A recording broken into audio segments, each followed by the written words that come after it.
صحابہ نے پوچھا یا رسول اللہ السلام علیکم ورحمۃ اللہ وبرکاتہ۔ امید کرتا ہوں آپ سبھی خیریت سے ہوں گے۔ آج ہم آپ کو پھر سے سلمان اظہری صاحب کا بیان سنانے کے لیے حاضر ہیں۔ چلو آپ اور ہم مل کر سنتے ہیں۔ صلی اللہ تعالی علیہ وسلم کی سنت جو نہ بھولا ہم غریبوں کو رضا، یاد اس کی اپنی عادت کیجئے۔ وہ اپنی قربانی میں بھی اپنی امت کو شامل کر رہے ہیں۔ عزیزان گرامی وقار، ہمارے لیے قربانی شعائر اللہ ہے، یہ قرآن سے ثابت ہے۔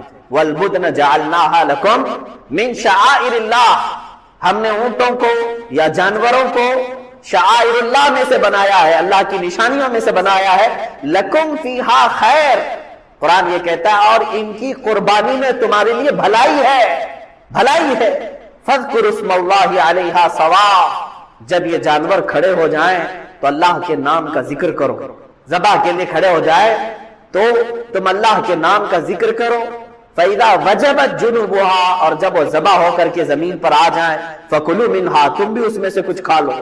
وَأَطْعِمُوا الْقَانِعَ وَالْمُعْتَرَّ، اور مانگنے والے سائل کو یا غریب مستحق کو بھی اس میں سے کھلاؤ۔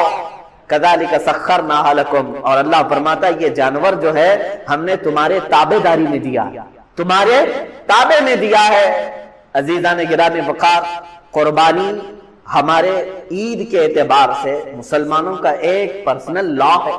ہمارے اپنے تہواروں میں سے ایک تہوار ہے، یعنی اس چیز کو مانتے ہیں۔ آج اس سلسلے میں میں چاہتا ہوں کہ ذمہ دار حضرات بھی اس چیز کے متعلق بات کریں کہ جب ہندوستان آزاد ہوا تو کئی مذاہب اور کئی ادیان کے لوگ ہندوستان میں تھے۔ سب کے متعلق جو قوانین مرتب ہوئے اس میں سے یہ قانون بھی دیکھنے کے قابل تھا، ہر ایک کو کہا گیا کہ وہ اپنے دین کی مکمل آزادی کے ساتھ یہاں جی سکتا۔ اگر میرے دین میں عبادتیں ہیں، نماز ہے، تو کسی بھی قوم کو یا کسی بھی حاکم کو، کسی بھی پولیس کو میری عبادتوں سے مجھے روکنے کا حق نہیں، کیونکہ یہ میرے ریلیجیس میرا رائٹ ہے، یہ میرے دین کا حق ہے۔ اگر میں ٹوپی پہنتا ہوں، داڑھی رکھتا ہوں، تو یہ میرے دین کا حق ہے، میں استعمال کر رہا ہوں۔ مجھے ہندوستان کے سنویدھان نے، یہ قانون نے مجھے یہ اجازت دی ہے۔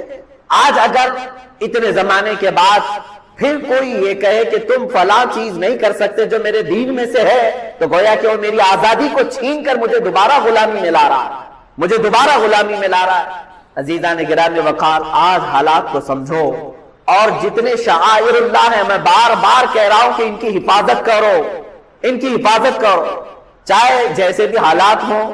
دوسری قوموں کو بھی ہم نے دیکھا ہے۔ اب میں قربانی کے متعلق تھوڑی سی یہ تاریخ بتاؤں۔ دوسرے لوگ اگر یہ سمجھتے ہیں کہ صرف اسلام ہی ہے جو اتنے جانوروں کو قربان کرتا ہے، تو یہ ان کی خام خیالی ہے۔ تھوڑا ہسٹری بھی نکالیں اور پڑھیں، تاریخ کو بھی پڑھیں۔ یہودیوں میں قربانی ہے، عیسائیوں میں قربانی ہے، موجود ہے، ان کی کتابوں سے میں ثابت کر کے بتاؤں گا، آج بھی ہے۔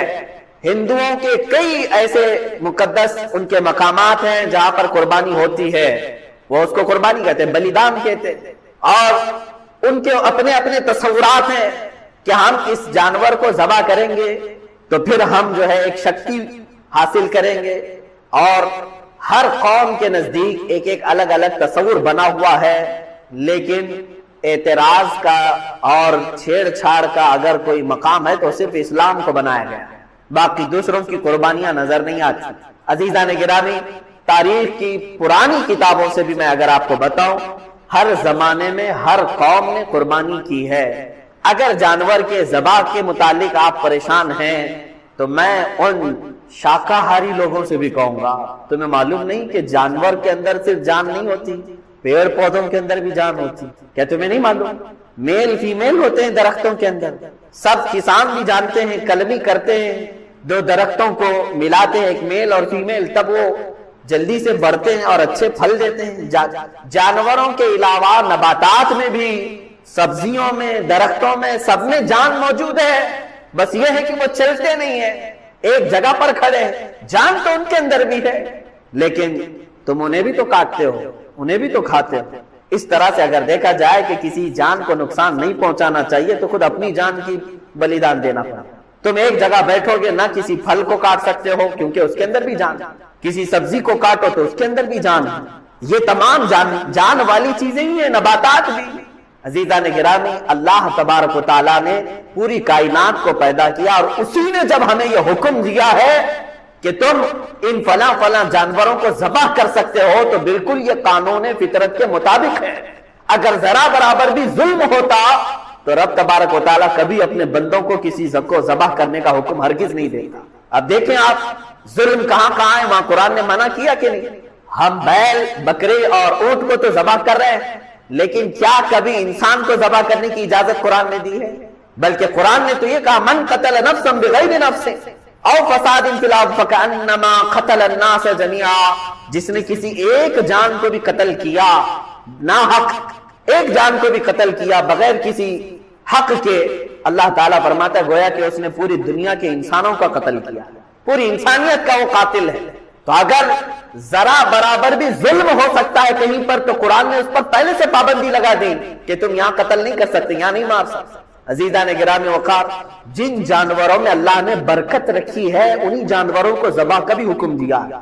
آپ نہیں دیکھتے لاکھوں کی تعداد میں نہیں، کروڑوں کی تعداد میں بکرے ذبح ہو رہے ہیں، بیل، بھینس، یہ تمام ذبح ہو رہے ہیں، اور اونٹ بھی ذبح ہو رہے ہیں، لیکن کیا کبھی ان کی تعداد گھٹ گئی اور کم پڑ گئی؟ جبکہ سال میں یہ 2 ہی بچے دیتے ہیں یا ایک ہی بچہ دیتے ہیں۔ جتنی تعداد میں کاٹے جاتے ہیں اور کھائے جاتے ہیں، بیل ہیں، بکریاں ہیں، اونٹ ہیں، بھینس ہے، ان کی تعداد کبھی کم نہیں ہوئی، کبھی شارٹیج نہیں ہوا گوشت کا، لاک ڈاؤن میں بھی نہیں شارٹیج ہوا، کبھی نہیں ہوا۔ ان میں برکت رکھی ہے اللہ تعالیٰ نے، جبکہ خنزیر ایک بار میں 17-18 بچے دے دیتے، کتے کو دیکھیں تو وہ بھی 10-12 بچے ایک بار میں دیتے، اور نہ ان کا ذبح ہوتا ہے، نہ وہ کاٹے جاتے ہیں، نہ بیچے جاتے ہیں۔ بس شوقین لوگ کھاتے ہوں گے، باقی عام طور پر تو نہیں ہے۔ لیکن اس کے باوجود جتنے گلیوں میں، روڈوں پر جگہ جگہ بیل، بکری اور بھینس نظر آتے ہیں، اتنے کتے تو نہیں نظر آتے، اس لیے کہ اللہ کے نبی صلی اللہ علیہ وسلم نے فرمایا کہ اللہ تعالیٰ نے ان جانوروں میں غیب سے برکت رکھا، یہ برکت والے جانور ہیں۔ کسی کے پاس بکری آئی تو سمجھ لو کہ اس کے مال میں برکت آئی۔ خود رسول کریم صلی اللہ علیہ وسلم نے فرمایا تمہارے مال میں اگر سب سے زیادہ کسی مال میں برکت ہے تو وہ بکری میں ہے، جانوروں میں سب سے زیادہ برکت ہے۔ اسی وجہ سے حکم بھی ہوا کاٹنے کا کہ تم انہیں ذبح کرو، اللہ تعالیٰ اس کے بدلے اور پیدا کرے گا۔ لیکن کیا ہمیں کبھی بلی کاٹ کر کے کھانے کا حکم دیا اللہ تعالیٰ نے؟ بلی بھی ہر 4 مہینے پر 4 بچے دیتی ہے، 5 مہینے 6 مہینے نہیں گزرتے کہ اس کے پاس 4-5 بچے ہوتے ہیں، لیکن کہیں پر بھی بلیوں کو ذبح کرنے کا حکم نہیں دیا گیا۔ دوسرے بہت سارے جانور ہیں، قرآن پاک نے منع کر رکھا ہے کہ ان جانوروں کو تم کاٹ نہیں سکتے، ذبح نہیں کر سکتے، کیونکہ جو پیدا کیا ہے وہی بہتر جانتا ہے کہ تمہارے لیے سوٹیبل کیا ہے، تمہارے لیے مناسب کیا ہے، وہ بہتر جانتا ہے۔ عزیزان گرامی وقار، قربانی کے متعلق بہت ساری باتیں ہیں، اب احادیث کی روشنی میں تھوڑی سی باتیں عرض کر دوں۔ صحابہ اکرام رضوان اللہ تعالی علیہ مجمعین سرکار دو عالم صلی اللہ علیہ وسلم کی بارگاہ میں آئے اور پوچھا ما هذه الاضاحی یا رسول اللہ صلی اللہ علیہ وسلم، اے اللہ کے رسول یہ کیا ہے، یہ قربانیاں کیا ہیں؟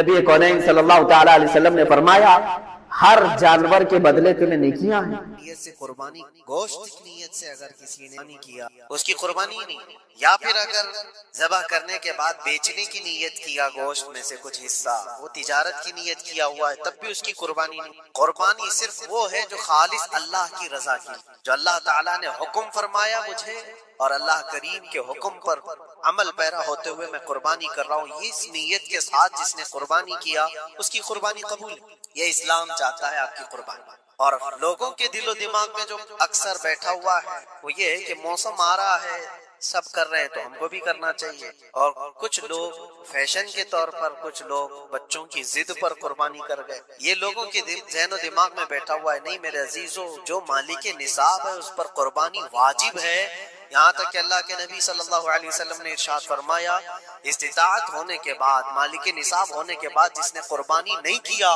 حضور فرماتے ہیں وہ ہماری عیدگاہ کے قریب بھی نہ ہے۔ حضور اکرم صلی اللہ علیہ وسلم فرماتے ہیں وہ ہماری عیدگاہ کے قریب نہ ہے۔ اس کے لیے دنیا میں یہ وعید ہے تو آخرت میں اس کا عذاب اور ہے۔ تیسری چیز جو پروپیگنڈا کیا پھیلا ہوا ہے قربانی کو لے کر، ایک بہت بڑا پروپیگنڈا ہے۔ اسلام کے خلاف کوئی بھی بات پھیلانے کے لیے لوگوں کو صرف ایک چھوٹی سی سوئی چاہیے کہ ان کا ایک پھیلایا ہوا یہ پروپیگنڈا کہ لاکھوں ہزاروں اینیملز اس میں کاٹ دیے جاتے ہیں، ذبح کر دیے جاتے ہیں، خون بہایا جاتا ہے، اس کا حاصل کیا ہوتا ہے؟ جیوت چیزوں کو مار دیا جاتا ہے۔ میرے عزیزوں، لوگ یہ باتیں تو صرف اور صرف اسلام کے خلاف کرنے کے لیے پھیلاتے ہیں، جبکہ میں آپ کو بتاؤں دنیا کے تقریباً مذاہب میں قربانی کا کانسیپٹ موجود ہے۔ اکثر دینوں وہ الگ الگ انداز ہے، کہیں بلی چڑھانا ہو گیا ہے، کہیں دیوتا کو کچھ پیش کرنا ہو گیا ہے۔ قربانی کا کئی جگہوں پر یہ کانسیپٹ موجود ہے، لیکن کوئی اپنے گریبان میں جھانکتا تھوڑی نہ، دوسرے کے گھر میں جھانکنے کی عادت زیادہ ہوتی ہے۔ اسلام کی قربانی لوگوں کو نظر آتی ہے کہ مسلمان جتنا پریکٹیکل ہے اپنے دین پر، دنیا میں کوئی بھی اپنے دین پر اتنا پریکٹیکل نہیں، کوئی بھی اپنے دین پر اس طرح پابندی سے عمل کرنے والا ملتا نہیں۔ جلن اسی بات کی تو ہے کہ کوئی پوسٹر نہیں لگاتے، کوئی اعلان نہیں کرتے، اور جمعہ میں پوری صفحے ان کی بھری نظر آتی۔ کون تمہیں پرچار کر کے جمعہ میں بلاتا ہے؟ وہ خالق کائنات کی طرف سے تمہارا جو لگاؤ ہے، وہ جو تمہیں کھینچ کر گھروں سے مسجدوں میں لاتا۔ فتنوں کا دور ہے، اس کے باوجود جمعہ میں کوئی بھی مسجد ایسی نہیں ہوگی جو خالی پڑی ہوئی۔ مسلمان آج کے دور میں بھی اپنے دین پر عمل پیرا ہے، اور یہ تکلیف کا سبب بن جاتا ہے دوسروں کے لیے۔ اسی طرح قربانی کے ایام آتے ہیں تو کچھ ماڈرن خیالات والوں کو لا کر کے ہمارے درمیان پیش کیا جاتا ہے۔ وہ ایسی میٹھی میٹھی باتوں کے ذریعے سے تمہیں لبھانے کی کوشش کریں۔ اتنے پیسے خرچہ کرنے کے، 40,000 کا 50,000 کا بکرا لینے سے بہتر ہے کسی غریب کو مدد کر دیا جائے، کسی کا گھر بنا دیا جائے، کسی کا راشن پہنچا دیا جائے۔ میاں اور سال بھر ہم کرتے ہیں الحمدللہ، قربانی کے دنوں میں ہی کیوں؟ اللہ کے نبی صلی اللہ تعالیٰ علیہ وسلم کی حدیث سن، حضور پاک صلی اللہ تعالیٰ علیہ وسلم فرماتے ہیں قربانی کے دن یعنی ذی الحجہ کی 10، 11 اور 12، یہ 3 دنوں کے اندر حضور فرماتے ہیں کوئی عمل دنیا میں قربانی سے زیادہ اہمیت اللہ کے نزدیک نہیں رکھتا، کوئی عمل اللہ کو اس سے زیادہ پیارا نہیں ہے قربانی۔ اور ایک بات میں آپ کو بتاؤں، لوگ ہمیں ظالم کی شکل میں پیش کرتے ہیں کہ کاٹ دیتے ہیں، ذبح کر دیتے ہیں۔ ہم اپنی مرضی سے اگر کاٹیں، اپنی خواہش کے لیے کاٹیں تو حرام ہے، اور جس نے خود جان ڈالا ہے اس کے حکم پر کاٹے تو یہ حرام نہیں ہے، یہ اس کے حکم کی فرما برداری ہے۔ ایک بات یاد رکھو، جانور تو یہ بکرا ہو، بھینس ہو، اونٹ ہو، جن کی قربانیاں ہوتی ہیں یہ الگ۔ جو مچھلی کھاتے ہیں اس میں بھی اگر کوئی انٹرٹینمنٹ کے لیے شکار کرتا ہے کہ اپنی تفریح قلب کے لیے، تو اس مچھلی کا شکار کرنا بھی حرام ہے۔ ہاں، کھانے کی نیت ہے، تجارت کی نیت ہے، تو مقصد کے تحت اگر مچھلی پکڑ رہا ہے تو اس کے لیے جائز ہے۔ اسلام یوں ہی کسی چیز کی جان لینا اور خون بہانے کا حکم نہیں دیتا، اللہ تبارک و تعالیٰ کا حکم ہے، اور اس نے کائنات کو جس انداز سے بنایا ہے، ان جانوروں کو اللہ تعالیٰ نے ہمارے کھانے کے لیے بنایا ہے، جس کی وجہ سے یہ قربان کیے جاتے ہیں۔ اور اگر میں کہتا ہوں سارے جانوروں کی قربانی بند کر کے دیکھ لیں، پھر جانور ہی رہیں گے، تمہارا رہنا مشکل ہو جائے۔ اسلام کی یہ قربانیاں تو سال میں ایک مرتبہ ہوتی ہے نا، جو ایک دن کی جاتی ہیں، 10ویں ذی الحجہ سے 12ویں کو۔ اگر نوجوانوں میں ایک دعوت دیتا ہوں، جاؤ، آج تو AI کا زمانہ ہے، کچھ بھی پوچھو تو لا کر کے تمہارے سامنے رکھ دے گا سارا ڈیٹا۔ ذرا یہ بھی ڈیٹا نکال کر کے دیکھ لو کہ سال بھر میں KFC میں کتنی چکن ذبح ہوتے ہیں، پوری دنیا بھر میں پر ڈے۔ میکڈونلڈ صرف چکن ہی نہیں بیچتا، گائے کا گوشت بھی بیچتا ہے پوری دنیا بھر، جس کو یہاں پر بھی بہت سینے سے لگا کر کے رکھے گئے ہیں۔ پوری دنیا بھر میں ان کا استقبال ہے، کیونکہ امریکن کمپنیاں ہیں، باپ دادا کی کمپنی، ان کو کوئی آنکھ نہیں دکھا سکتا۔ اور انٹرنیٹ کے ڈیٹا کے حساب سے پر ڈے 68,000 گائے تو میکڈونلڈ ذبح کرتا ہے۔ پر ڈے کی بات کر رہا ہوں، سال بھر کی، سال بھر ان کا ڈیٹا بہت زیادہ ہے، ملینز میں ہے، اور 1 بلین سے زیادہ چکن وہاں پر بھی قربان ہوتی ہیں جو فرائیڈ چکن کھاتے ہیں۔ یہ تو ایک کمپنی کی بات کر رہا ہوں، ایسی بہت ساری کمپنیاں۔ تو کبھی کسی نے یہ اعتراض کیا کہ یہ کمپنیاں اتنے جانوروں کو ذبح کرتی؟ نہیں، بقرعید کے دن سب کے سینگ نظر آتے، جانوروں کی محبت امڑ امڑ کر کے آتی۔